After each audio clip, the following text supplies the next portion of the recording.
Dear friends, today I will continue with another section from the same chapter, that is chapter 18 of the Indian Patent Act or the Patents Act 1970.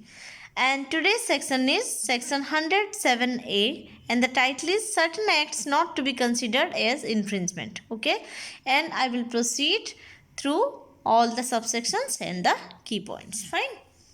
So, for the purposes of this act, clause A, any act of making, constructing, using, selling, or importing a patented invention solely for uses reasonably related to the development and submission of information required under any law for the time being in force in India or in a country other than India that regulates the manufacture, construction, use, sell, or import of any product.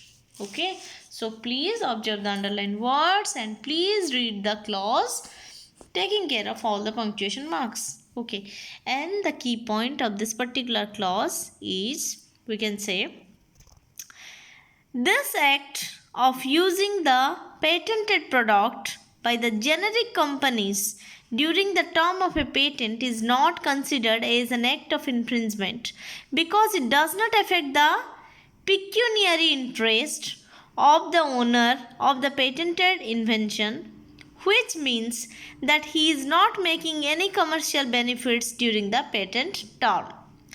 This is known as Bowler provision, and this act is called safe harbor.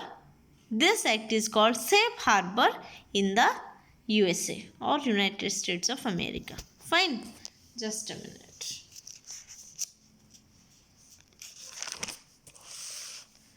Now we will go to Now we'll go to clause B. So clause B says, importation of patented products by any person from a person who is duly authorized under the law to produce and sell or distribute the product shall not be considered as an infringement of patent rights. So friends, please follow the same trend. And now we will go to the key points. This clause provides immunity against infringement if the patented invention is imported from that country which duly authorizes the person under the law to produce and sell or distribute the product. Okay.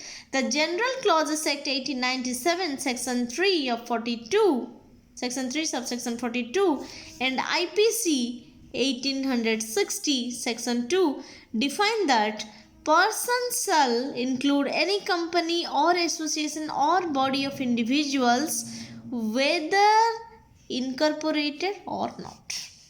Okay, so we can remember section 107A with the specific if a term Bowler provision comes, then we should remember section 107A.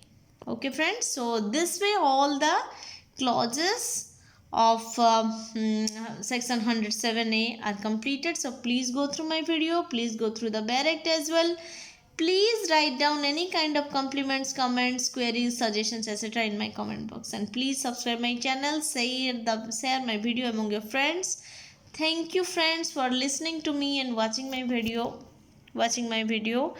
Stay safe, stay blessed.